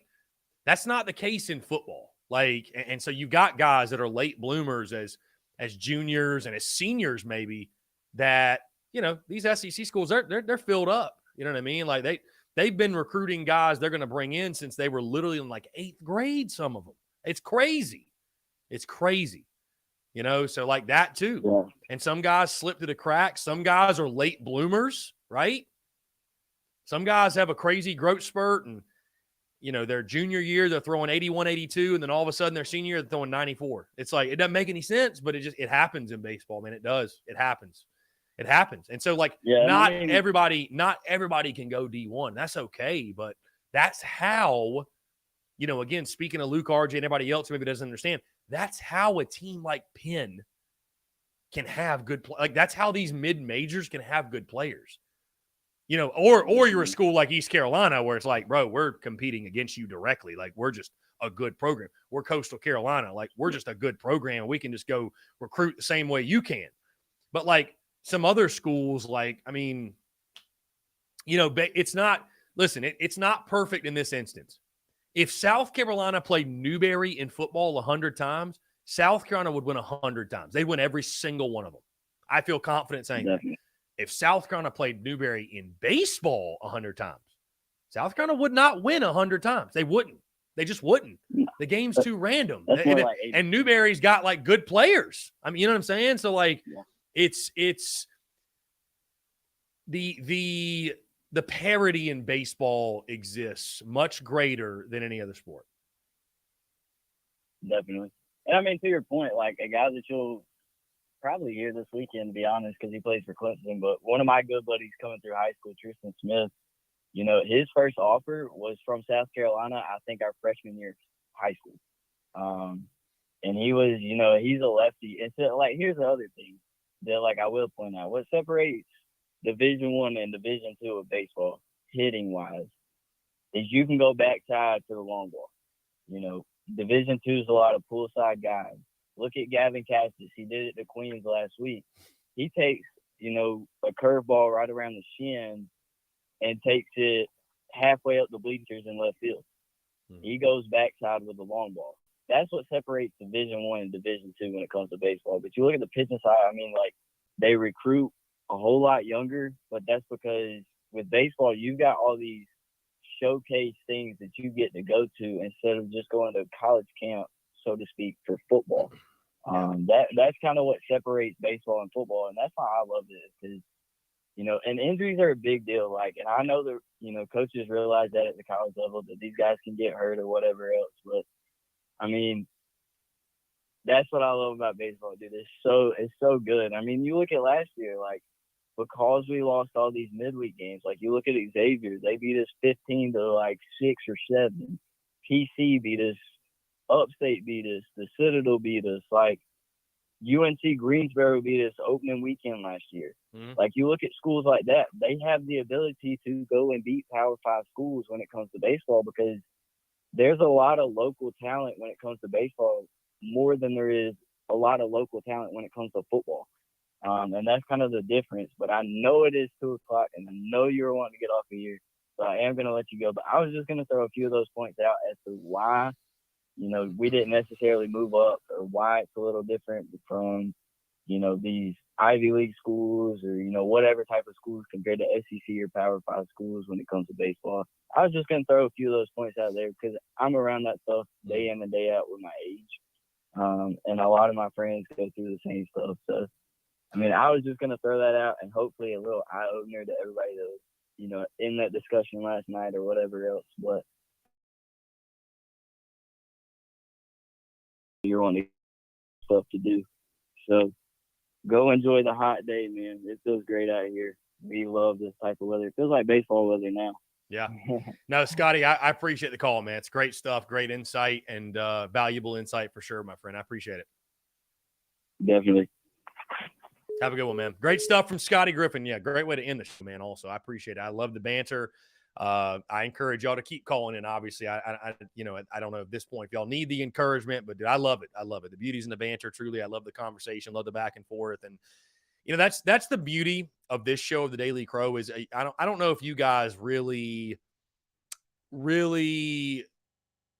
and if you don't, I'll just tell you. Like, I just truly, genuinely appreciate y'all calling in, because maybe y'all don't realize that, like, the conversations that we have and the banter and the things you guys bring up, it sparks content. It creates content, right? Literally, like the clip I posted this morning was from a call from a question I got, right? So I appreciate that. It's almost like it takes almost some of the pressure off me to where, like, I don't have to go into every show and say, well, I'm going to talk about this topic and this topic. Like, I let you guys lead the show, and that's exactly how I want it to be. And so I love the calls. I love the questions. I love the banter. And I truly appreciate it. Guys, that being said, we are going to get out of here. Check out TDC podcast version. That'll drop 3 o'clock today. iTunes, Spotify, Stitcher, Google Podcasts, wherever you get your podcasts. Of course, big day today. Gamecocks on the diamond, taking on North Carolina A&T, tonight on the hardwood in Starkville, taking on Mississippi State. Of course, the women's SEC tournament will begin for the Gamecocks on Friday. Looking forward to it. Guys, again, appreciate you all tuning in. Thank you all so much. I'll leave you with this. Go Cox. Beat North Carolina A&T, beat Mississippi State. Y'all have a great rest of your Tuesday, and we will talk to you all tomorrow.